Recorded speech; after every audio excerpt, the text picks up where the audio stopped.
दोस्तों, अगर आप भी उन लोगों में से हैं जिन्हें लड़कियों से बात करते समय ये समझ में नहीं आता है कि उन्हें आगे उनसे क्या बात करना चाहिए, बातें खत्म हो जाती है और इस वजह से आप दोनों के बीच जो कन्वर्सेशन चलेंगी वो भी बोरिंग होती चली जाएगी और जिस वजह से लड़की भी आपको जल्दी ही बाय बोल देगी। तो अगर आपके साथ भी ऐसा कुछ हो रहा है तो आप बिल्कुल सही वीडियो देखने जा रहे हैं। वीडियो को एंड तक जरूर देखिएगा, क्योंकि इस वीडियो में मैं आपको यही बताऊंगा कि आप जब भी किसी लड़की से बातें करेंगे तो आप उससे किस तरीके से बात करेंगे कि वो लड़की भी आपसे इंटरेस्ट लेकर बातें करेगी, आपकी बातों से कभी भी बोर नहीं होगी और आगे लंबे समय तक आपसे बात करेगी। तो चलिए वीडियो शुरू करते हैं, वीडियो में एंड तक बने रहिएगा। दोस्तों, जब भी आप किसी लड़की से बातें करने जा रहे हैं तो 10 क्वेश्चंस पहले से ही अपने माइंड में सोच लें कि आपको उससे क्या पूछना है। पर ध्यान रखें, उन 10 क्वेश्चंस में से सारे क्वेश्चंस नॉर्मल नहीं होने चाहिए, कुछ क्वेश्चंस डिफरेंट भी होने चाहिए। दोस्तों, नॉर्मल क्वेश्चंस में से क्या कर रही हो, घर पे सब कैसे हैं, तुम खाना खाई हो या नहीं। दोस्तों, ये सारे क्वेश्चंस नॉर्मल क्वेश्चंस में आते हैं। पर दोस्तों, अगर डिफरेंट क्वेश्चन की बात करें तो आपको उससे पूछना है कि लाइफ में आगे चलकर तुम्हारा गोल क्या है, तुम करना क्या चाहती हो। अगर ज़िंदगी में कोई भी ऐसी सिचुएशन आए जिस सिचुएशन में तुम्हें या तो अपने पति को चुनना हो या फिर अपने फैमिली को, तो तुम किसे चुनना पसंद करोगी। अगर आप उससे इस तरीके से क्वेश्चंस पूछेंगे तो आप उसकी नज़रों में एक इंटेलिजेंट बंदे साबित होंगे। और दोस्तों, यकीन मानो, लड़कियां इंटेलिजेंट लोगों से बात करना काफ़ी पसंद करती है। दोस्तों, अगर कोई लड़की ये वीडियो देख रही है तो अगर आपसे ये क्वेश्चन पूछा जाए तो आप इस क्वेश्चन का क्या आंसर देंगी, कमेंट में कमेंट करके जरूर बताइएगा। दोस्तों, दरअसल इस क्वेश्चन का आंसर होगा अपने फैमिली को, क्योंकि शादी के बाद उसका पति भी उसकी फैमिली का ही एक हिस्सा है।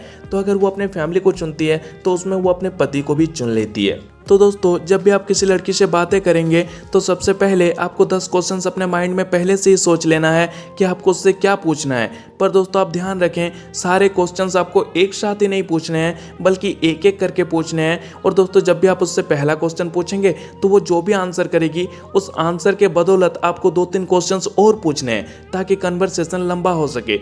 दोस्तों, अगर आपने उससे एक क्वेश्चन पूछा और अगर उसने उस क्वेश्चन का आंसर दे दिया तो उसके बाद आपने अगर दूसरा क्वेश्चन पूछ लिया तो ऐसे में 10 क्वेश्चंस आपके जल्दी ही खत्म हो जाएंगे और फिर आगे आपको बात करने के लिए कोई भी टॉपिक नहीं मिलेगा। और दोस्तों, फिर आपकी बातें बोरिंग होंगी और फिर वो लड़की आपको बाय बोल देगी। तो दोस्तों, इसीलिए जब भी आप उससे एक क्वेश्चन पूछेंगे और वो जो भी आंसर करेगी उस आंसर के बदौलत आपको 2-3 क्वेश्चंस और पूछने हैं और बात को जितना हो सके उतना लंबा आगे खींचना है। तो चलिए मैं आपको एक छोटा सा एग्जाम्पल दिखाता हूँ। तो दोस्तों, आप देख सकते हैं, मैंने इससे पूछा है तुम्हारा गोल क्या है। सॉरी दोस्तों, यहाँ पे थोड़ा सा टाइपिंग मिस्टेक है, मैंने तुम्हारा को तुम लिख दिया है। तो मैंने इससे पूछा था तुम्हारा गोल क्या है, तो ये कहती है मैं डॉक्टर बनना चाहती हूँ। तो दोस्तों, इसने जो भी आंसर दिया है इसके उस आंसर के बदौलत मैंने इससे एक और क्वेश्चन पूछा है कि डॉक्टर बन के सबका फ्री में इलाज करोगी क्या। तो कहती है सबका नहीं, गरीबों का। तो मैंने कहा मैं भी तो एक गरीब हूँ। तो कहती है तो फिर दुआ करो कि मैं डॉक्टर बन जाऊँ। मैंने कहा दुआ क्या, मैं तो मन्नत भी मांग लूँगा। तो कहते हैं अच्छा जी, क्या मन्नत मांगोगे। तो मैंने कहा यही कि अगर तुम डॉक्टर बन गई तो गरीबों का फ्री में इलाज करोगी। तो कहती वाह जी वाह, इसमें भी अपना फ़ायदा। क्योंकि दोस्तों देखो, ये तो खुद ये करना ही चाहती थी और अगर मैं मन्नत भी मांगा हूँ तो यही कह के कि ये गरीबों का फ्री में इलाज करेगी। तो कहती वाह जी वाह, इसमें भी अपना फ़ायदा। तो मैंने कहा और क्या। तो कहती बहुत चालू हो यार तुम तो। मैंने कहा देखो, हीरे की परख जौहरी को ही होती है। तो कहते अच्छा। तो मैंने कहा हाँ, तुम स्मार्ट हो तो तुम्हें पता चल गया कि मैं चालू हूँ। तो दोस्तों देखो, यहाँ पे इनडायरेक्टली मैंने इसकी तारीफ़ ही की है। तो दोस्तों, इसकी वजह से ये हंसती है और कहती है थैंक यू सो मच। तो दोस्तों, इस तरीके से आप एक क्वेश्चन के बदौलत 2-3 क्वेश्चंस और पूछ सकते हैं और बातों को आगे लंबा बढ़ा सकते हैं। दोस्तों, इसके अलावा भी बहुत सी चीज़ें हैं जिन्हें आपको फॉलो करना है। दोस्तों, जब भी आप किसी लड़की से बातें करेंगे तो उस वक्त आपको ये कोशिश करना है कि आप कम बोलें और उसे बोलने का मौका ज़्यादा दें।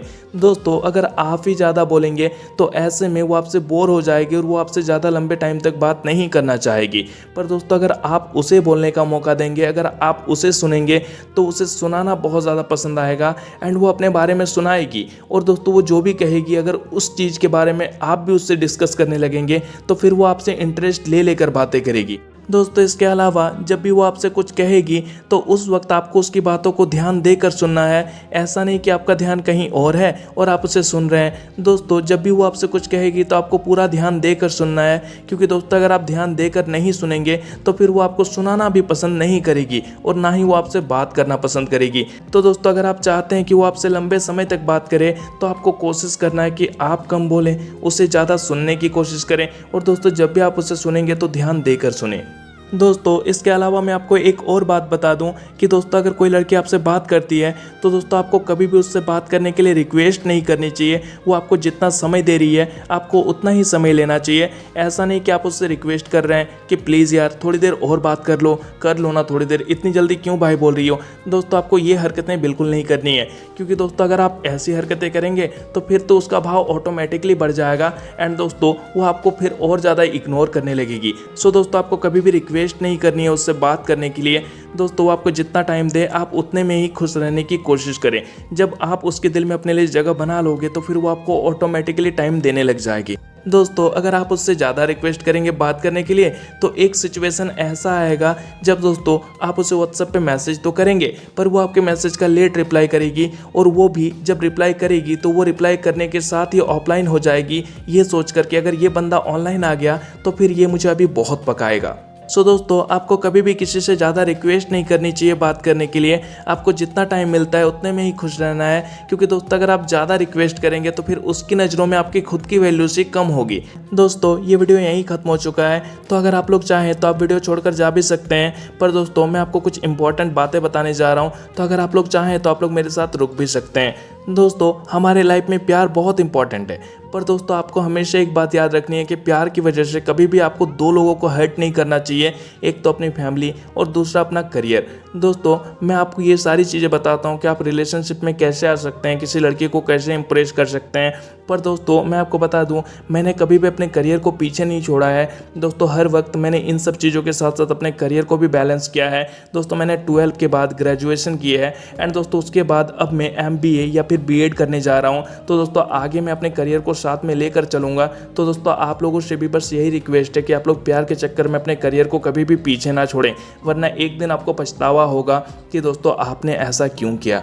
सो दोस्तों आपसे मेरी यही रिक्वेस्ट है कि आप अपने करियर को भी मेंटेन करके चलें। सो दोस्तों वीडियो यहाँ तक देखने के लिए धन्यवाद। अगर आप लोग हमारे चैनल पर न्यू आए हैं तो प्लीज़ यार चैनल को सब्सक्राइब करके हमारे साथ जुड़े रहिएगा। चलो फिर मिलते हैं इस तरह की और एक न्यू वीडियो के साथ। चलो फिर टाटा।